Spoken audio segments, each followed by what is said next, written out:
Malaria ਤੇ dengue ਇਹ ਕਿੱਥੋਂ ਫੈਲਦੇ ਨੇ ਤੇ ਕਿਵੇਂ ਫੈਲਦੇ ਨੇ। ਡੇਂਗੀ ਇੱਕ ਆਪਣੇ ਆਪ ਵਿੱਚ ਇੱਕ ਵਾਇਰਲ ਬਿਮਾਰੀ ਹੁੰਦੀ ਹੈ ਜਿਹਦਾ ਸਿਰਫ ਫੈਲਾਅ ਮੱਛਰ ਰਾਹੀਂ ਹੁੰਦਾ ਹੈ, ਜਦਕਿ ਮਲੇਰੀਆ ਮੱਛਰ ਨਾਲ ਹੀ ਹੁੰਦਾ ਹੈ। ਮਲੇਰੀਆ ਤੇ ਡੇਂਗੂ ਦੀ ਰੋਕਥਾਮ ਲਈ ਕੀ ਚੀਜ਼ਾਂ ਆਪਾਂ ਕਰ ਸਕਦੇ ਹਾਂ? ਅਸੀਂ ਜੇ ਮੱਛਰਾਂ ਦੀ ਗਰੋਥ ਨੂੰ ਕੰਟਰੋਲ ਕਰ ਲਈਏ ਤੇ ਕਾਫੀ ਹੱਦ ਤੱਕ ਅਸੀਂ ਮਲੇਰੀਆ ਡੇਂਗੀ ਨੂੰ ਕੰਟਰੋਲ ਕਰ ਸਕਦੇ ਹਾਂ। ਸਤਿ ਸ਼੍ਰੀ ਅਕਾਲ ਜੀ, ਚੜ੍ਹਦੀ ਕਲਾ ਟਾਈਮ ਟੀਵੀ ਵੇਖ ਰਹੇ ਦਰਸ਼ਕਾਂ ਦਾ ਹੈਲਦੀ ਲਾਈਫ ਸ਼ੋਅ ਦੇ ਵਿੱਚ ਸਵਾਗਤ ਹੈ। ਮੈਂ ਹਾਂ ਸਿਮਰਨਜੀਤ ਕੌਰ ਗਿੱਲ। ਦਰਸ਼ਕੋ, ਇਸ ਸ਼ੋਅ ਦੇ ਵਿੱਚ ਅਸੀਂ ਤੁਹਾਨੂੰ ਰੂਬਰੂ ਕਰਵਾਉਂਦੇ ਹਾਂ ਹੈਲਥ ਐਕਸਪਰਟਸ ਦੇ ਨਾਲ। ਮੌਸਮ ਦੇ ਬਦਲਾਅ ਕਾਰਨ ਕਈ ਤਰ੍ਹਾਂ ਦੀਆਂ ਬਿਮਾਰੀਆਂ ਪੈਦਾ ਹੁੰਦੀਆਂ ਨੇ। ਕੁਝ ਤੋਂ ਅਸੀਂ ਜਾਣੂ ਹੁੰਨੇ ਆ, ਕੁਝ ਤੋਂ ਨਹੀਂ। ਤੇ ਅਜਿਹੀਆਂ ਹੀ ਬਿਮਾਰੀਆਂ ਬਾਰੇ ਸਾਨੂੰ ਜਾਣਕਾਰੀ ਦੇਣ ਵਾਸਤੇ ਅੱਜ ਸਟੂਡੀਓ ਦੇ ਵਿੱਚ ਸਾਡੇ ਨਾਲ ਮੌਜੂਦ ਨੇ ਸੀਨੀਅਰ ਮੈਡੀਕਲ ਅਫਸਰ ਘਨੌਰ ਡਾਕਟਰ ਕਿਰਨਜੋਤ ਕੌਰ। ਡਾਕਟਰ ਸਾਹਿਬ, ਬਹੁਤ-ਬਹੁਤ ਸਵਾਗਤ ਹੈ ਸਾਡੇ ਸ਼ੋਅ ਵਿੱਚ। ਥੈਂਕ ਯੂ ਜੀ। ਡਾਕਟਰ ਸਾਹਿਬ, ਸਾਡੇ ਦਰਸ਼ਕਾਂ ਨੂੰ ਦੱਸਿਆ ਜਾਵੇ ਕਿ ਬਦਲਦੇ ਮੌਸਮ ਦੇ ਨਾਲ ਕਿਹੜੀਆਂ ਅਜਿਹੀਆਂ ਬਿਮਾਰੀਆਂ ਪੈਦਾ ਹੁੰਦੀਆਂ ਨੇ ਜੋ ਅਮੂਮਨ ਤੌਰ ਤੇ ਲੋਕਾਂ ਦੇ ਲਈ ਖਤਰਾ ਬਣ ਸਕਦੀਆਂ ਨੇ। ਮੌਸਮ ਬਦਲਣ ਨਾਲ ਕਈ ਤਰ੍ਹਾਂ ਦੀ ਬਿਮਾਰੀਆਂ ਆਪਣੇ ਕਲਾਈਮੇਟ ਨਾਲ ਹੋ ਰਹੀਆਂ ਆਪਣੇ ਪੰਜਾਬ ਵਿੱਚ। ਜ਼ਿਆਦਾਤਰ ਇਹਨਾਂ 'ਚ ਜਿਵੇਂ ਮੱਛਰਾਂ ਨਾਲ ਬਿਮਾਰੀਆਂ ਹੋ ਰਹੀਆਂ, ਮਲੇਰੀਆ, ਡੇਂਗੀ, ਕਈ ਤਰ੍ਹਾਂ ਦੇ ਗੈਸਟ੍ਰੋਐਂਟਰਾਈਟਿਸ ਜਿਹਨੂੰ ਅਸੀਂ ਡਾਇਰੀਆ ਜਾਂ ਆਮ ਦਸਤ ਲੱਗਣਾ ਕਹਿ ਸਕਦੇ ਹਾਂ, ਬੁਖਾਰ, ਕਈ ਤਰ੍ਹਾਂ ਦੇ ਵਾਇਰਲ ਬੁਖਾਰ, ਕਈ ਤਰ੍ਹਾਂ ਦੇ ਬਿਮਾਰੀਆਂ ਹੋ ਰਹੀਆਂ। ਇਹ ਸਭ ਮੌਸਮ ਬਦਲਣ ਦੇ ਨਾਲ ਹੀ ਹੋ ਰਹੀਆਂ ਹੈ ਔਰ ਤਕਰੀਬਨ ਬੁਖਾਰ ਵਾਲਾ ਸਭ ਦੇ ਸਿੰਪਟਮਸ ਵੀ ਔਰ ਟ੍ਰੀਟਮੈਂਟ ਤਕਰੀਬਨ ਸਿਮਿਲਰ ਜਿਹਾ ਹੈ ਜੇ ਸਾਨੂੰ ਪਤਾ ਹੋਏ। ਇਹਨਾਂ ਸਾਰਾ ਬਿਮਾਰੀਆਂ ਦਾ ਕੋਈ ਬਹੁਤ ਵੱਡੇ ਉਪਚਾਰ ਜਾਂ ਬਹੁਤ ਮਹਿੰਗੇ ਉਪਚਾਰ ਨਹੀਂ ਹੈ।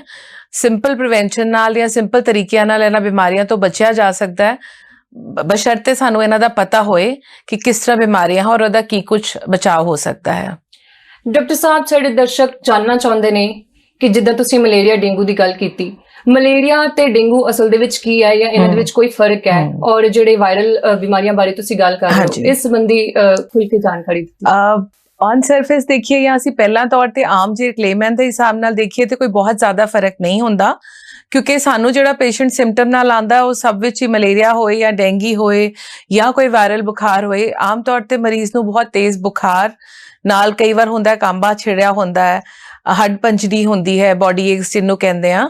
ਇਹ ਆਮ ਤੌਰ ਤੇ ਮਲੇਰੀਆ ਹੋਏ, ਡੇਂਗੀ ਹੋਏ ਜਾਂ ਵਾਇਰਲ ਹੋਏ ਜਾਂ ਕਈ ਵਾਰ ਪਿਸ਼ਾਬ ਦੀ ਇਨਫੈਕਸ਼ਨਸ ਹੁੰਦੀਆਂ, ਉਹਨਾਂ ਵਿੱਚ ਵੀ ਪੇਸ਼ੈਂਟ ਬੁਖਾਰ ਨਾਲ ਹੀ ਆਉਂਦਾ ਹੈ।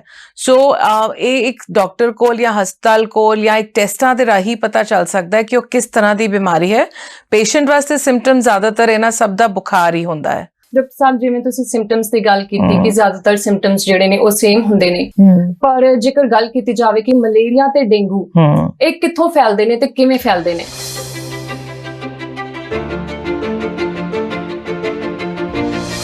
ਜੇ ਆਪਾਂ ਮਲੇਰੀਆ ਡੇਂਗੀ ਦੀ ਗੱਲ ਕਰੀਏ, ਜੋ ਕਿ ਮਲੇਰੀਆ ਹੁਣ ਕਾਫੀ ਘੱਟ ਹੈ ਪਰ ਡੇਂਗੀ ਦੇ ਕੇਸਿਸ ਬਹੁਤ ਜ਼ਿਆਦਾ ਵੱਧ ਰਹੇ ਹਨ ਔਰ ਇੱਕ ਮਲੇਰੀਆ ਤੋਂ ਇੱਕ ਜ਼ਿਆਦਾ ਭਿਆਨਕ ਕਹਿ ਸਕਦੇ ਹਾਂ ਉਹਨੂੰ। ਦੋਨਾਂ ਦਾ ਕਾਰਨ ਮੱਛਰ ਹੀ ਹੈ। ਡੇਂਗੀ ਇੱਕ ਆਪਣੇ ਆਪ ਵਿੱਚ ਇੱਕ ਵਾਇਰਲ ਬਿਮਾਰੀ ਹੁੰਦੀ ਹੈ ਜਿਹਦਾ ਸਿਰਫ ਫੈਲਾਅ ਮੱਛਰ ਰਾਹੀਂ ਹੁੰਦਾ ਹੈ, ਜਦਕਿ ਮਲੇਰੀਆ ਮੱਛਰ ਨਾਲ ਹੀ ਹੁੰਦਾ ਹੈ। ਫਰਕ ਦੋਨਾਂ ਵਿੱਚ ਕਿ ਬੁਖਾਰ ਦੋਨਾਂ ਵਿੱਚ ਹੀ ਹੋ ਰਿਹਾ ਹੈ, ਦੋਨਾਂ ਵਿੱਚ ਹੱਡ ਪੰਜਣੀ ਬਹੁਤ ਜ਼ਿਆਦਾ, ਬੋਡੀ ਏਕਸ ਹੁੰਦੀਆਂ ਹੈ। ਡੇਂਗੀ ਦੇ ਕੁਝ ਐਡੀਸ਼ਨਲ ਕੰਪਲਿਕੇਸ਼ਨਸ ਜ਼ਰੂਰੀ ਨਹੀਂ ਕਿ ਹਰ ਇੱਕ ਕੇਸ ਵਿੱਚ ਹੋਏ। ਮੈਂ ਇਸ ਕਰਕੇ ਦੱਸ ਰਹੀ ਹਾਂ ਕਿ ਹਰ ਇੱਕ ਨੂੰ ਡਰਨ ਵਾਲੀ ਗੱਲ ਨਹੀਂ ਕਿ ਡੇਂਗੀ ਹੋਇਆ ਤਾਂ ਸ਼ਾਇਦ ਕੰਪਲਿਕੇਸ਼ਨ ਹੀ ਹੋਣੀ ਹੈ, ਪਰ ਆਮ ਤੌਰ ਤੇ ਜਿਵੇਂ ਡੇਂਗੀ ਦੇ ਬੁਖਾਰ ਵਿੱਚ ਬਹੁਤ ਜ਼ਿਆਦਾ ਹੱਡ ਪੈਰ ਹੁੰਦੇ ਨੇ, ਦੁਖਦੇ ਨੇ, ਅੱਖ ਦੇ ਪਿੱਛੇ ਤੇਜ਼ ਸਿਰ ਦਰਦ ਹੁੰਦੀ ਹੈ, ਕਈ ਵਾਰ ਪੇਸ਼ੈਂਟ ਨੂੰ ਉਲਟੀਆਂ ਲੱਗ ਜਾਂਦੀਆਂ ਨੇ, ਕੁਝ ਰੈਸ਼ਸ, ਧੱਬੇ ਜਾਂ ਛਪਾਕੀ ਜਿਹਨੂੰ ਆਪਾਂ ਕਹਿ ਸਕਦੇ ਹਾਂ ਚਮੜੀ ਦੇ ਨੀਚੇ ਉਹ ਹੋ ਜਾਂਦੀ ਹੈ। ਕੁਝ ਸੀਰੀਅਸ ਕੇਸਿਸ ਜਿਹੜੇ ਕੋਈ ਕੰਪਲਿਕੇਸ਼ਨਸ ਹੁੰਦੀਆਂ ਉਹਨਾਂ ਵਿੱਚ ਕੋਈ ਬਲੀਡਿੰਗ ਹੋ ਸਕਦੀ ਹੈ, ਆਮ ਬ੍ਰਸ਼ ਕਰਨ ਵੇਲੇ ਦੰਦਾਂ 'ਚ ਖੂਨ ਆਉਂਦਾ ਹੈ ਜਾਂ ਉਲਟੀ 'ਚ ਖੂਨ ਆ ਸਕਦਾ ਹੈ, ਪਰ ਉਹ ਹਰ ਇੱਕ ਮਰੀਜ਼ ਦਾ ਨਹੀਂ ਹੁੰਦਾ। ਉਹ ਸਿਰਫ ਕੁਝ ਇੱਕ ਕੰਪਲਿਕੇਸ਼ਨਸ ਹੈ ਜਿਨ੍ਹਾਂ 'ਚ ਪ੍ਰੋਬਲਮ ਹੋ ਸਕਦੀ ਹੈ। ਡਾਕਟਰ ਸਾਹਿਬ, ਜਿਵੇਂ ਤੁਸੀਂ ਮਲੇਰੀਆ ਤੇ ਡੇਂਗੀ ਦੀ ਗੱਲ ਕੀਤੀ ਕਿ ਇਹਨਾਂ ਦੇ ਲੱਛਣ ਹੁੰਦੇ ਨੇ, ਤੁਸੀਂ ਸਾਨੂੰ ਦੱਸਿਆ, ਸਾਨੂੰ ਇਹ ਦੱਸਿਆ ਜਾਵੇ ਦਰਸ਼ਕਾਂ ਨੂੰ ਕਿ ਮਲੇਰੀਆ ਤੇ ਡੇਂਗੀ ਫੈਲਣ ਦੇ ਕੀ ਕਾਰਨ ਹੁੰਦੇ ਨੇ? ਮਲੇਰੀਆ ਔਰ ਡੇਂਗੀ ਦੋਨੋਂ ਹੀ ਮੱਛਰਾਂ ਰਾਹੀਂ ਫੈਲਦਾ ਹੈ।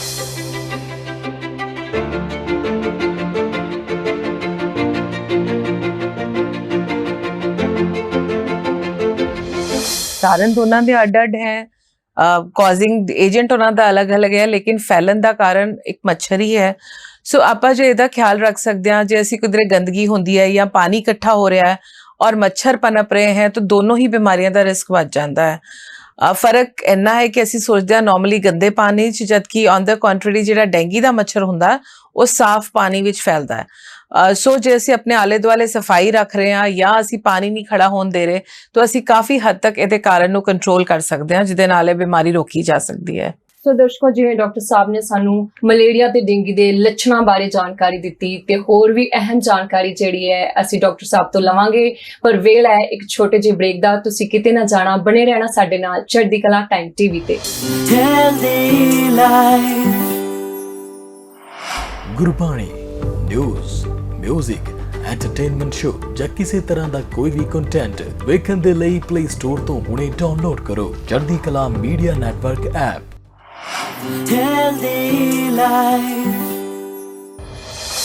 ਬ੍ਰੇਕ ਤੋਂ ਬਾਅਦ ਤੁਹਾਡਾ ਸਵਾਗਤ ਹੈ। ਅਸੀਂ ਗੱਲ ਕਰ ਰਹੇ ਸੀ ਡਾਕਟਰ ਕਿਰਨਜੋਤ ਕੌਰ ਦੇ ਨਾਲ। ਤਾਂ ਡਾਕਟਰ ਸਾਹਿਬ, ਜਿਵੇਂ ਤੁਸੀਂ ਸਾਡੇ ਦਰਸ਼ਕਾਂ ਨੂੰ ਲੱਛਣਾਂ ਬਾਰੇ ਦੱਸਿਆ, ਕਿਵੇਂ ਬਿਮਾਰੀ ਫੈਲਦੀ ਹੈ ਉਸ ਬਾਰੇ ਦੱਸਿਆ, ਡਾਕਟਰ ਸਾਹਿਬ ਮਲੇਰੀਆ ਤੇ ਡੇਂਗੂ ਦੀ ਰੋਕਥਾਮ ਲਈ ਕੀ ਚੀਜ਼ਾਂ ਆਪਾਂ ਕਰ ਸਕਦੇ ਹਾਂ, ਉਸ ਬਾਰੇ ਵੀ ਜ਼ਰੂਰ ਸਾਨੂੰ ਦੱਸਿਆ ਜਾਵੇ। ਜਿਵੇਂ ਅਸੀਂ ਕਾਰਨ ਬਾਰੇ ਗੱਲ ਕੀਤੀ ਸੀ ਕਿ ਦੋਨਾਂ ਦਾ ਫੈਲਣ ਦਾ ਮੱਛਰ ਹੀ ਹੈ, ਸੋ ਬੜਾ ਸਿੰਪਲ ਪ੍ਰੀਕਾਸ਼ਨ ਹੈ ਜਿਹਦੇ ਨਾਲ ਅਸੀਂ ਰੋਕ ਸਕਦੇ ਹਾਂ। ਅਸੀਂ ਜੇ ਮੱਛਰਾਂ ਦੀ ਗਰੋਥ ਨੂੰ ਕੰਟਰੋਲ ਕਰ ਲਈਏ ਤੇ ਕਾਫੀ ਹੱਦ ਤੱਕ ਅਸੀਂ ਮਲੇਰੀਆ ਡੇਂਗੂ ਨੂੰ ਕੰਟਰੋਲ ਕਰ ਸਕਦੇ ਹਾਂ। ਸਿੰਪਲ ਜੇ ਕਾਰਨ ਹੁੰਦੇ ਨੇ ਔਰ ਸਿੰਪਲ ਜੇ ਤਰੀਕੇ ਹੁੰਦੇ ਨੇ। ਘਰਾਂ ਵਿੱਚ ਜਿਵੇਂ ਅਸੀਂ ਆਮ ਤੌਰ ਤੇ ਜਾਲੀ ਦੇ ਦਰਵਾਜ਼ੇ ਹੁੰਦੇ ਨੇ, ਅਸੀਂ ਇਸ ਮੌਸਮ ਖਾਸ ਤੌਰ ਤੇ ਖਿਆਲ ਰੱਖੀਏ ਕਿ ਦਰਵਾਜ਼ੇ ਬੰਦ ਹੈ, ਆਪਣੇ ਜਾਲੀ ਵਾਲੇ ਦਰਵਾਜ਼ੇ ਠੀਕ ਹੋਣ। ਆਪਣੇ ਪਿੰਡਾਂ ਵਿੱਚ ਜਿਵੇਂ ਆਦਤ, ਅਸੀਂ ਆਮ ਤੌਰ ਤੇ ਬਾਹਰ ਸੌਣ ਦੀ ਆਦਤ ਹੈ, ਸਾਡੇ ਕੋਲ ਮੱਛਰਦਾਨੀਆਂ ਆਮ ਯੂਜ਼ ਹੁੰਦੀਆਂ ਨੇ, ਸੋ ਉਹ ਆਪਣੇ ਆਪ ਚੈੱਕ ਕਰੀਏ ਕਿ ਉਹਦੇ ਠੀਕ ਹੋਣ। ਜੇ ਕੋਈ ਹੈ ਉਹਦੀ ਰਿਪੇਅਰ ਹੋਏ ਜਾਂ ਨਵੀਂ ਮੱਛਰਦਾਨੀ ਲੈ ਕੇ ਉਹਦੀ ਅਸੀਂ ਵਰਤੋਂ ਕਰੀਏ।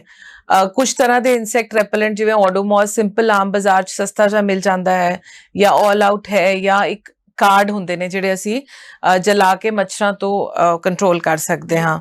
ਇਹਨਾਂ ਕਾਰਨਾਂ ਕਰਕੇ ਪਾਣੀ ਖੜਾ ਨਾ ਹੋਣ ਦੇਈਏ, ਸਭ ਤੋਂ ਇੰਪੋਰਟੈਂਟ ਗੱਲ। ਔਰ ਡੇਂਗੂ ਦਾ ਜਿਵੇਂ ਮੈਂ ਪਹਿਲਾਂ ਵੀ ਦੱਸਿਆ ਸੀ, ਸਾਫ਼ ਪਾਣੀ। ਆਮ ਤੌਰ ਤੇ ਅਸੀਂ ਆਸ-ਪਾਸ ਗੰਦਾ ਪਾਣੀ ਕਰ ਲੈਂਦੇ ਹਾਂ, ਪਰ ਕੁਝ ਘਰਾਂ ਵਿੱਚ ਜਿਵੇਂ ਕੋਈ ਫਲਾਵਰ ਪੋਟਸ ਪਏ ਹੈ, ਜਾਂ ਅਸੀਂ ਪਾਣੀ ਵਾਲਾ ਕੋਈ ਪਲਾਂਟ ਲਗਾਇਆ, ਜਾਂ ਅਸੀਂ ਕਈਆਂ ਨੇ ਘਰਾਂ 'ਚ ਮੱਛੀਆਂ ਰੱਖੀਆਂ ਹੁੰਦੀਆਂ ਨੇ, ਜਾਂ ਕੂਲਰ ਦੀ ਟੈਂਕੀਆਂ ਹੁੰਦੀਆਂ ਨੇ। ਕੁਝ ਕਾਲਨੀਜ਼ ਵਿੱਚ ਟਾਇਰ ਇਕੱਠੇ ਪਏ ਹੁੰਦੇ ਨੇ, ਕੁਝ ਪੁਰਾਣੇ ਘੜੇ ਪਏ ਆ ਸਾਡੀ ਛੱਤ ਤੇ ਜਿਹੜਾ ਅਸੀਂ ਨਹੀਂ ਦੇਖਦੇ। ਉਹਨਾਂ ਵਿੱਚ ਜਿਹੜਾ ਪਾਣੀ ਇਕੱਠਾ ਹੋ ਰਿਹਾ ਉਹ ਇੱਕ ਮੱਛਰ ਦਾ ਸਰੋਤ ਬਣ ਜਾਂਦਾ ਹੈ। ਉਹਨਾਂ ਤੇ ਕੰਟਰੋਲ ਕਰੀਏ। ਗਵਰਨਮੈਂਟ ਦਾ ਇੱਕ ਸਲੋਗਨ ਜਿਹੜਾ ਅਸੀਂ ਕਰਦੇ ਹਾਂ, ਫਰਾਈਡੇ ਇਜ਼ ਡਰਾਈ ਡੇ। ਹਰ ਸ਼ੁੱਕਰਵਾਰ ਸਾਡੀ ਗਵਰਨਮੈਂਟ ਨੇ ਸਾਨੂੰ ਇੱਕ ਦਿਨ ਦਿੱਤਾ ਹੈ ਸਲੋਗਨ। ਨਾਟ ਨੈਸੈਸਰੀ ਕਿ ਅਸੀਂ ਹਰ ਸ਼ੁੱਕਰਵਾਰ ਕਰਨਾ, ਬਟ ਅਸੀਂ ਆਪਣੇ ਤੌਰ ਤੇ ਇੱਕ ਡਿਪਾਰਟਮੈਂਟ ਵੱਲੋਂ ਹਰ ਸ਼ੁੱਕਰਵਾਰ ਘਰ ਘਰ ਟੀਮਾਂ ਜਾ ਕੇ ਹੈਲਥ ਡਿਪਾਰਟਮੈਂਟ ਦੀ ਜਨਤਾ ਦੀ ਮਦਦ ਨਾਲ ਉਹਨਾਂ ਦੇ ਘਰ ਵਿੱਚ, ਕਈ ਵਾਰ ਇੱਕ ਫ੍ਰਿਜ ਦੇ ਇੱਕ ਸਿੰਪਲ ਐਗਜ਼ਾਮਪਲ ਹੁੰਦਾ, ਫ੍ਰਿਜ ਦੇ ਪਿੱਛੇ ਇੱਕ ਟਰੇ ਹੁੰਦੀ ਹੈ ਜਿਹਦੇ 'ਚ ਪਾਣੀ ਰਿਸਦਾ ਹੈ ਔਰ ਇਕੱਠਾ ਹੁੰਦਾ ਹੈ, ਉਹ ਆਮ ਤੌਰ ਤੇ ਕਦੀ ਨਹੀਂ ਧਿਆਨ ਦਿੱਤਾ। ਸੋ ਕੂਲਰ ਦੀ ਟੈਂਕੀਆਂ ਨੇ। ਸੋ ਹਫਤੇ 'ਚ ਇੱਕ ਦਿਨ ਅਸੀਂ ਜਿਹੜੇ ਵੀ ਇਸ ਤਰ੍ਹਾਂ ਦਾ ਕੋਈ ਪਾਣੀ ਇਕੱਠਾ ਹੋਇਆ ਹੈ ਉਹਨਾਂ ਨੂੰ ਖਾਲੀ ਕਰੀਏ, ਉਹਨਾਂ ਨੂੰ ਚੰਗੀ ਤਰ੍ਹਾਂ ਸੁਕਾਈਏ, ਹੋ ਸਕੇ ਤਾਂ ਧੁੱਪ ਲਵਾਈਏ, ਕਿਉਂਕਿ ਉਹਦੇ 'ਚ ਜਦ ਪਾਣੀ ਖੜਾ ਰਹੇਗਾ ਤੇ ਮੱਛਰ ਹਮੇਸ਼ਾ ਹੋਏਗਾ।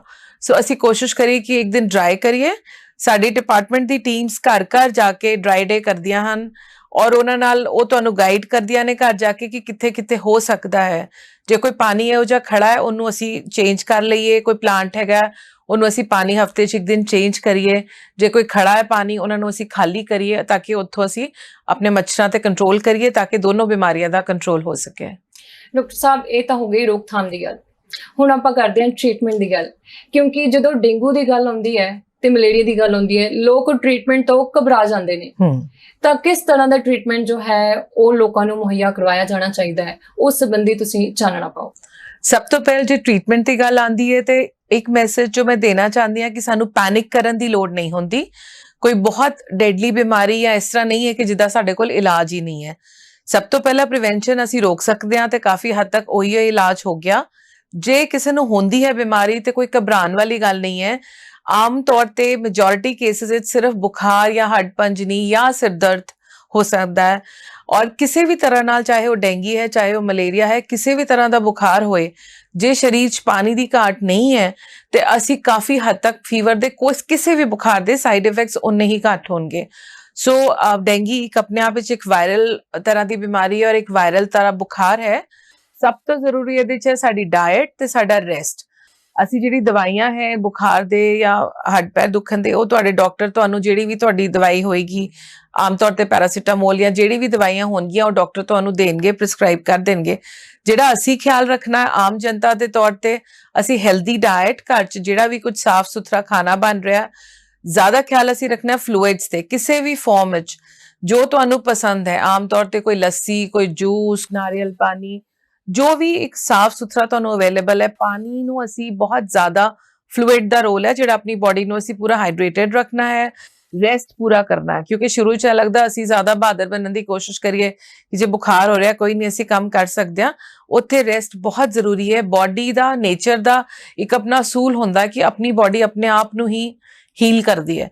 ਸੋ ਅਸੀਂ ਉਹਨੂੰ ਜਿਹੜੀ ਸਪੋਰਟ ਕਰਨੀ ਹੈ ਹੈਲਦੀ ਡਾਇਟ ਦੀ, ਫਲੂਇਡਸ ਦੀ ਔਰ ਰੈਸਟ ਦੀ। ਸੋ ਬਾਡੀ ਆਪਣੇ ਆਪ ਹੀ ਵਿਦ ਟਾਈਮ ਉਹਦੇ ਨਾਲ ਠੀਕ ਹੋ ਜਾਏਗਾ।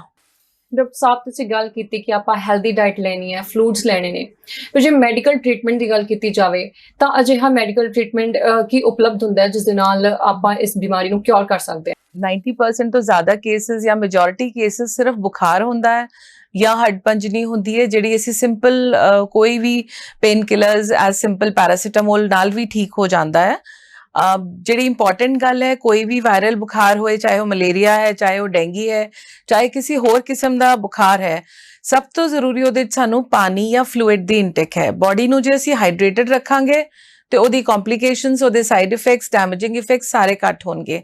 ਔਰ ਦੂਸਰੀ ਗੱਲ ਰੈਸਟ, ਨੇਚਰ ਦਾ ਬਹੁਤ ਵੱਡਾ ਇੱਕ ਰੋਲ ਹੁੰਦਾ ਹੈ। ਸਾਡਾ ਸਰੀਰ ਆਪਣੇ ਆਪ ਵਿੱਚ ਹੀ ਰਿਕਵਰ ਕਰ ਲੈਂਦਾ ਜੇ ਅਸੀਂ ਉਹਨੂੰ ਇੱਕ ਸਿੰਪਟੋਮੈਟਿਕ ਸਪੋਰਟ ਦੇਣੀ ਹੁੰਦੀ ਹੈ। ਸੋ ਉਹਦੇ ਵਾਸਤੇ ਸਭ ਤੋਂ ਇੰਪੋਰਟੈਂਟ ਹੈ ਰੈਸਟ। ਜੇ ਅਸੀਂ ਪ੍ਰੋਪਰ ਰੈਸਟ ਕਰੀਏ, ਜੇ ਸਾਨੂੰ ਲੱਗ ਰਿਹਾ ਬੁਖਾਰ ਹੈ, ਅਸੀਂ ਬਹਾਦਰ ਨਾ ਬਣੀਏ, ਭੱਜ ਦੌੜ ਨਾ ਕਰੀਏ, ਸਰੀਰ ਨੂੰ ਰੈਸਟ ਦੀ ਲੋੜ ਹੈ। ਬੁਖਾਰ ਦਾ ਮਤਲਬ ਹੈ ਕਿ ਸਰੀਰ ਵਿੱਚ ਕੁਝ ਠੀਕ ਨਹੀਂ ਹੈ ਔਰ ਉਹਨੂੰ ਰੈਸਟ ਦੀ ਲੋੜ ਹੈ।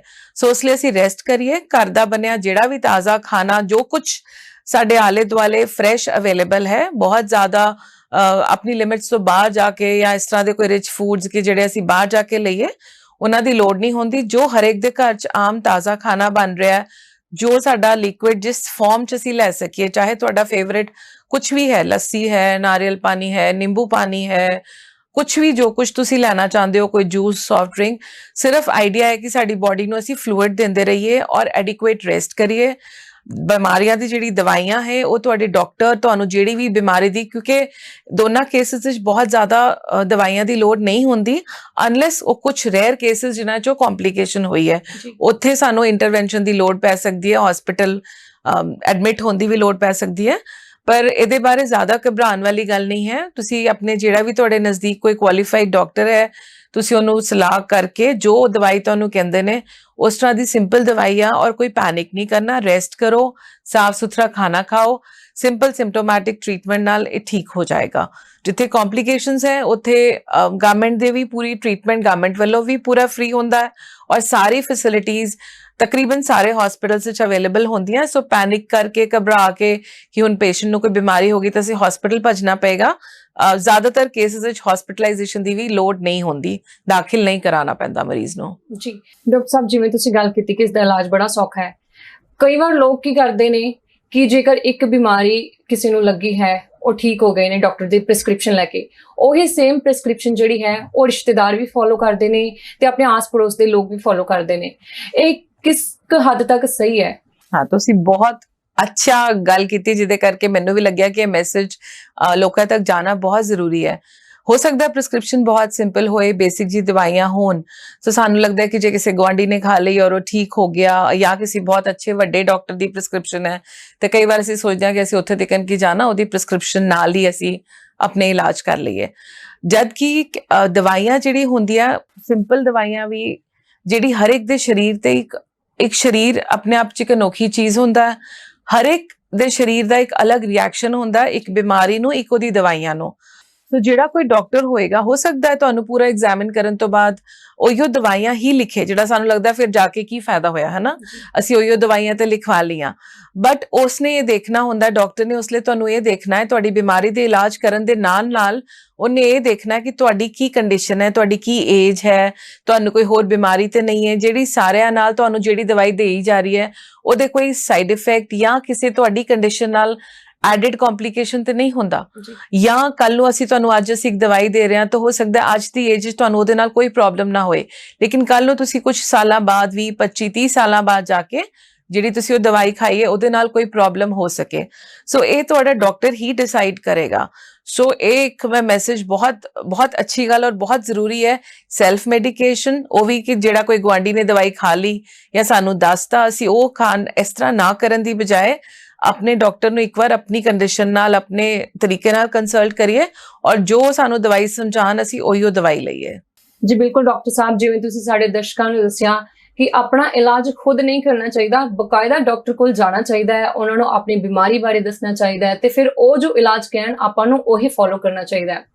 ਦਰਸ਼ਕੋ, ਇਸ ਵਿਸ਼ੇ ਦੇ ਨਾਲ ਸੰਬੰਧਿਤ ਗੱਲਬਾਤ ਜਾਰੀ ਰੱਖਾਂਗੇ ਕਿ ਭਰਮ ਇਹਨਾਂ ਬਿਮਾਰੀਆਂ ਦੇ ਨਾਲ ਜੁੜੇ ਹੋਏ ਨੇ ਜਾਂ ਹੋਰ ਜੋ ਵੀ ਇਸ ਵਿਸ਼ੇ ਦੇ ਨਾਲ ਜੁੜੀਆਂ ਗੱਲਾਂ ਨੇ ਉਸ ਬਾਰੇ ਬ੍ਰੇਕ ਤੋਂ ਬਾਅਦ ਗੱਲਬਾਤ ਕਰਾਂਗੇ। ਜਾਣਾ ਕਿਤੇ ਨਹੀਂ, ਜੁੜੇ ਰਹਿਣਾ ਸਾਡੇ ਨਾਲ ਚੜ੍ਹਦੀ ਕਲਾ ਟਾਈਮ ਟੀਵੀ ਤੇ।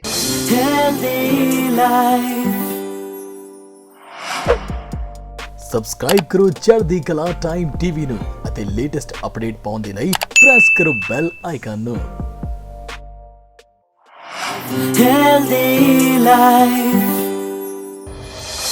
ਦਰਸ਼ਕੋ, ਬ੍ਰੇਕ ਤੋਂ ਬਾਅਦ ਤੁਹਾਡਾ ਸਵਾਗਤ ਹੈ ਹੈਲਦੀ ਲਾਈਫ ਦੇ ਵਿੱਚ।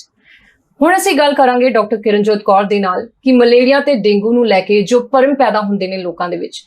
ਡਾਕਟਰ ਸਾਹਿਬ, ਬੜੇ ਤਰ੍ਹਾਂ ਦੇ ਭਰਮ ਲੋਕਾਂ ਨੂੰ ਪੈ ਜਾਂਦੇ ਨੇ ਕਿ ਹੁਣ ਡੇਂਗੂ ਹੋ ਗਿਆ, ਸਾਡੇ ਸੈੱਲ ਕੱਟਣਗੇ, ਲੋਕ ਘਬਰਾ ਜਾਂਦੇ ਨੇ। ਇਸ ਸੰਬੰਧੀ ਲੋਕਾਂ ਨੂੰ ਜਾਣਕਾਰੀ ਦਿੱਤੀ ਜਾਵੇ, ਜਾਗਰੂਕਤਾ ਕਿਸ ਤਰ੍ਹਾਂ ਪੈਦਾ ਹੋ ਸਕਦੀ ਹੈ? ਇਹ ਵੀ ਤੁਸੀਂ ਬੜੀ ਅੱਛੀ ਗੱਲ ਕੀਤੀ। ਆਮ ਤੌਰ ਤੇ ਨਾ ਇੱਕ ਪੈਨਿਕ ਹੋ ਜਾਂਦਾ ਹੈ ਕਿ ਹੁਣ ਸਾਨੂੰ ਡੇਂਗੀ ਦਾ ਬੁਖਾਰ ਹੋ ਗਿਆ, ਸੈੱਲ ਕੱਟਣਗੇ, ਖੂਨ ਚੜਾਉਣਾ ਪਏਗਾ ਜਾਂ ਹਸਪਤਾਲ ਹੈ ਜਾਣਾ ਪਏਗਾ ਜਾਂ ਪੇਸ਼ੈਂਟ ਦਾ ਜਾਨ ਦਾ ਖਤਰਾ ਨਾ ਹੋ ਜਾਏ। ਜ਼ਿਆਦਾਤਰ ਕੇਸਿਸ ਸਿੰਪਲ ਬੁਖਾਰ ਹੁੰਦਾ ਹੈ, ਰੈਸਟ ਨਾਲ, ਸਿੰਪਲ ਦਵਾਈਆਂ ਨਾਲ ਠੀਕ ਹੋ ਜਾਂਦੇ ਹੈ। ਕੁਝ ਕੇਸਿਸ ਹੁੰਦੇ ਹੈ ਜਿਹੜੇ ਕੰਪਲਿਕੇਟਿਡ ਹੈ, ਜਿਹਨੂੰ ਆਪਾਂ ਡੇਂਗੀ ਵਾਸਤੇ ਹੈਮਰੇਜਿਕ ਫੀਵਰ ਕਹਿੰਦੇ ਆ। ਉਹ ਬਹੁਤ ਘੱਟ ਕੇਸ ਹੁੰਦੇ ਹੈ।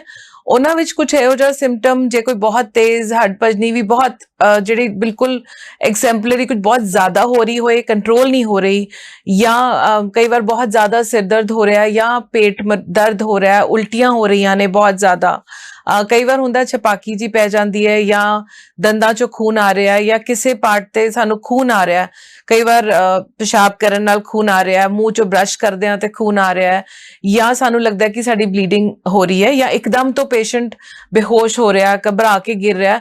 ਸਿਰਫ ਉਹ ਬਹੁਤ ਘੱਟ ਕੇਸ ਹੁੰਦੇ ਜਿਨ੍ਹਾਂ 'ਚ ਇਹੋ ਜਿਹੀ ਕੰਪਲਿਕੇਸ਼ਨਸ ਹੁੰਦੀ ਹੈ।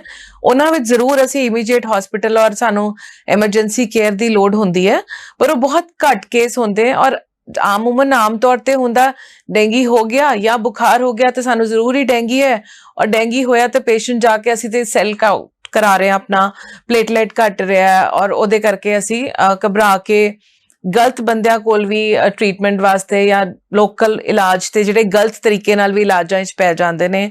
ਸੋ ਉਹਨਾਂ ਗੱਲਾਂ ਨੂੰ ਨਾ ਅਸੀਂ ਖਿਆਲ ਕਰੀਏ। ਮੋਸਟਲੀ ਕੇਸਿਸ ਜਿਹੜੇ ਹੁੰਦੇ ਨੇ ਸਿੰਪਲ ਦਵਾਈਆਂ ਨਾਲ, ਸਿੰਪਲ ਇਲਾਜ ਨਾਲ ਠੀਕ ਹੋ ਜਾਣਗੇ। ਜੇ ਕੋਈ ਹੁੰਦਾ ਹੈ ਇਹੋ ਜਿਹਾ ਕੇਸ, ਉੱਥੇ ਜਿਹੜਾ ਵੀ ਸਾਡਾ ਨੀਅਰ ਕੋਈ ਕੁਆਲੀਫਾਈਡ ਡਾਕਟਰ, ਉਹਨੂੰ ਜਾ ਕੇ ਆਪਣਾ ਟੈਸਟ ਕਰਾਈਏ। ਜਿਹੜੇ ਵੀ ਟੈਸਟ ਹੁੰਦੇ ਨੇ, ਹਰੇਕ ਸਿਰਫ ਸੈੱਲ ਹੀ ਉਹਦਾ ਡੇਂਗੀ ਦਾ ਟੈਸਟ ਨਹੀਂ ਹੁੰਦਾ, ਸੋ ਉਹਦੇ ਟੈਸਟ ਕਰਾਈਏ। ਜੇ ਕੋਈ ਸੈੱਲ ਐਕਚੁਅਲੀ ਬਹੁਤ ਜ਼ਿਆਦਾ ਘਟ ਰਹੇ, ਫਿਰ ਸਾਡੇ ਕੋਲ ਹਰ ਹਸਪੀਟਲ 'ਚ ਇੰਤਜ਼ਾਮ ਹੁੰਦਾ ਹੈ ਸੈੱਲ ਨੂੰ ਟ੍ਰਾਂਸਫਿਊਜ਼ ਕਰਨ ਦਾ। ਜੇ ਬਲੱਡ ਦੀ ਲੋੜ ਹੈ ਜਾਂ ਪਲੇਟਲੇਟ ਟ੍ਰਾਂਸਫਿਊਜ਼ ਕਰਨਾ ਹੈ, ਉਹ ਹਰ ਜਗ੍ਹਾ ਹੋ ਸਕਦਾ, ਪਰ ਉਹ ਬਹੁਤ ਘੱਟ, ਜਿਵੇਂ ਸਾਰੀ ਬਿਮਾਰੀਆਂ ਦੇ ਕੁਝ ਕੰਪਲਿਕੇਟਿਡ ਕੇਸ ਹੁੰਦੇ ਨੇ, ਸੋ ਕੁਝ % ਹੀ ਕੇਸ ਹੁੰਦੇ ਜਿਨ੍ਹਾਂ ਵਿੱਚ ਇਹਨਾਂ ਸਾਰਾਂ ਦੀ ਲੋੜ ਪੈਂਦੀ ਹੈ। ਸੋ ਡਾਕਟਰ ਸਾਹਿਬ, ਜਿਵੇਂ ਤੁਸੀਂ ਦੱਸਿਆ ਕਿ ਟ੍ਰਾਂਸਫਿਊਜ਼ਨ ਹੋ ਸਕਦੀ ਹੈ, ਕੁਝ ਲੋਕ ਨੇ ਜੋ ਸੈੱਲ ਕੱਟਣ ਤੋਂ ਬਾਅਦ ਘਬਰਾ ਜਾਂਦੇ ਨੇ, ਫਿਰ ਘਰੇਲੂ ਉਪਚਾਰ ਕਰਨੇ ਸ਼ੁਰੂ ਕੀਤੇ ਜਾਂਦੇ ਨੇ, ਉਹ ਕਿਸ ਕੁ ਹੱਦ ਤੱਕ ਸਹੀ ਹੁੰਦੇ ਨੇ? ਕਈ ਤਰ੍ਹਾਂ ਦੇ ਇਹਦੇ ਨਾਲ ਮਿਥਸ ਹੈਗੀਆਂ ਕਿ ਅਸੀਂ ਕੋਈ ਖਾਸ ਤੌਰ ਤੇ ਦੁੱਧ ਪੀਜੀਏ ਜਾਂ ਕੋਈ ਖਾਸ ਫਰੂਟ ਖਾਈਏ ਜਾਂ ਕੁਝ ਅਸੀਂ ਨਾਰੀਅਲ ਪਾਣੀ ਹੀ ਸਿਰਫ ਪੀਣਾ ਹੈ। ਸੋ ਉਹ ਚੀਜ਼ਾਂ ਨੂੰ ਅਸੀਂ, ਉਹਦਾ ਕੋਈ ਰੋਲ ਨਹੀਂ ਹੈ, ਉਹਨੂੰ ਅਸੀਂ ਹਮੇਸ਼ਾ ਡਿਸਕਰੇਜ ਕਰਦੇ ਹਾਂ। ਜਿਵੇਂ ਮੈਂ ਪਹਿਲਾਂ ਵੀ ਕਿਹਾ ਸੀ, ਇਹਨਾਂ ਚੀਜ਼ਾਂ ਨਾਲ ਸਿਰਫ ਇਹ ਕਿ ਤੁਹਾਨੂੰ ਇੱਕ ਨਿਊਟ੍ਰੀਸ਼ਨ ਮਿਲ ਰਹੀ ਹੈ, ਫਲੂਇਡ ਮਿਲ ਰਿਹਾ ਹੈ, ਜੋ ਆਮ ਸਾਡੇ ਘਰ ਦੇ ਖਾਣੇ 'ਚ ਵੀ ਮਿਲ ਸਕਦਾ, ਜੋ ਆਮ ਸਾਡੇ ਘਰਾਂ ਵਿੱਚ ਲਿਕੁਇਡਸ ਉਪਲਬਧ ਹੈ ਉਹਨਾਂ ਵਿੱਚ ਵੀ ਮਿਲ ਸਕਦਾ ਹੈ। ਸਿੰਪਲ ਨਿੰਬੂ ਪਾਣੀ ਵੀ ਉਹੀ ਚੀਜ਼ ਹੈ ਜਿਹੜਾ ਤੁਹਾਨੂੰ ਨਾਰੀਅਲ ਪਾਣੀ ਤਾਕਤ ਦੇ ਰਿਹਾ, ਜਾਂ ਕੋਈ ਫਰੂਟਸ ਜਿਹੜੇ ਤੁਹਾਡੇ ਆਪਣੇ ਲੋਕਲ ਸੀਜ਼ਨਲ ਹੈ। ਫਰੂਟਸ ਵਿੱਚ ਐਂਟੀਆਕਸੀਡੈਂਟਸ, ਕਈ ਤਰ੍ਹਾਂ ਦੇ ਫਾਈਬਰ, ਮੈਗਨੀਸ਼ੀਅਮ, ਕੈਲਸ਼ੀਅਮ, ਬਹੁਤ ਕੁਝ ਹੁੰਦਾ ਹੈ। ਸੋ ਐਸਾ ਨਹੀਂ ਹੈ ਕਿ ਖਾਸ ਤੌਰ ਦੇ ਫਰੂਟ ਵਿੱਚ ਹੀ ਹੁੰਦਾ। ਉਹ ਆਮ ਜਿਹੜੇ ਸਾਡੇ ਆਮ ਫਰੂਟਸ ਹੁੰਦੇ ਹਰ ਇੱਕ ਏਰੀਆ ਦੇ, ਹਰ ਇੱਕ ਸੀਜ਼ਨਲ ਫਰੂਟਸ ਹੁੰਦਾ, ਸਭ ਦੀ ਨਿਊਟ੍ਰੀਸ਼ਨਲ ਵੈਲਿਊਜ਼ ਹੁੰਦੀਆਂ। ਸੋ ਅਸੀਂ ਇਹਨਾਂ ਪਿੱਛੇ ਨਾ ਜਾਂ ਕੋਈ ਸਪੈਸ਼ਲ ਦੁੱਧ ਹੀ ਪੀਣਾ ਹੈ, ਸਿੰਪਲ ਫਲੂਇਡ, ਸਿੰਪਲ ਜੋ ਕੁਝ ਤੁਹਾਡੇ ਘਰ 'ਚ ਅਵੇਲੇਬਲ ਹੈ, ਬਾਹਰਲੀ ਚੀਜ਼ਾਂ ਅਵੋਇਡ ਕਰਕੇ ਦੁੱਧ ਪੀਣਾ। ਕੋਈ ਵੀ ਦੁੱਧ ਕਰਕੇ ਚੰਗੀ ਤਰ੍ਹਾਂ ਉਬਾਲ ਕੇ, ਜਾਂ ਜੇ ਕੋਈ ਫਰੂਟ ਖਾਣਾ ਹੈ ਤੇ ਉਹ ਖੱਟਾ ਨਾ ਹੋਏ ਜਾਂ ਤੁਹਾਡੇ ਹੋਰ ਨਾ ਹੋਏ, ਇਹ ਨਾ ਹੋਏ ਕਿ ਅਸੀਂ ਡੈਂਗੀ ਠੀਕ ਕਰਦੇ ਕਰਦੇ ਖੱਟੇ ਫਰੂਟ ਨੂੰ ਕਰਕੇ ਅਸੀਂ ਗਲਾ ਖਰਾਬ ਕਰ ਲਈਏ, ਜਾਂ ਅਸੀਂ ਦੁੱਧ ਬਿਨਾਂ ਉਬਾਲੇ ਅਸੀਂ ਪੇਟ ਦੀ ਹੋਰ ਇਨਫੈਕਸ਼ਨ ਲੈ ਲਈਏ। ਸੋ ਇਹਨਾਂ ਚੀਜ਼ਾਂ ਦਾ ਖਾਸ ਖਿਆਲ ਰੱਖਣਾ ਚਾਹੀਦਾ ਹੈ।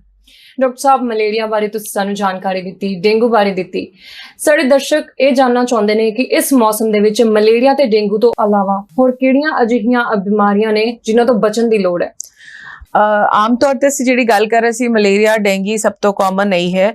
ਉਸ ਤੋਂ ਇਲਾਵਾ ਕਈ ਤਰ੍ਹਾਂ ਦੇ ਗੈਸਟ੍ਰੋਐਂਟਰਾਈਟਿਸ, ਡਾਇਰੀਆ, ਸਕਿਨ ਇਨਫੈਕਸ਼ਨਸ ਇਸ ਮੌਸਮ ਵਿੱਚ ਆਮ ਤੌਰ ਤੇ ਅਸੀਂ ਆਪਣੀ ਪਰਸਨਲ ਹਾਈਜੀਨ ਦਾ ਖਿਆਲ ਨਹੀਂ ਰੱਖਦੇ, ਜਾਂ ਉਹਨੂੰ ਅਸੀਂ ਥੋੜਾ ਨਿਗਲੈਕਟ ਕਰ ਦਿੰਦੇ ਹਾਂ।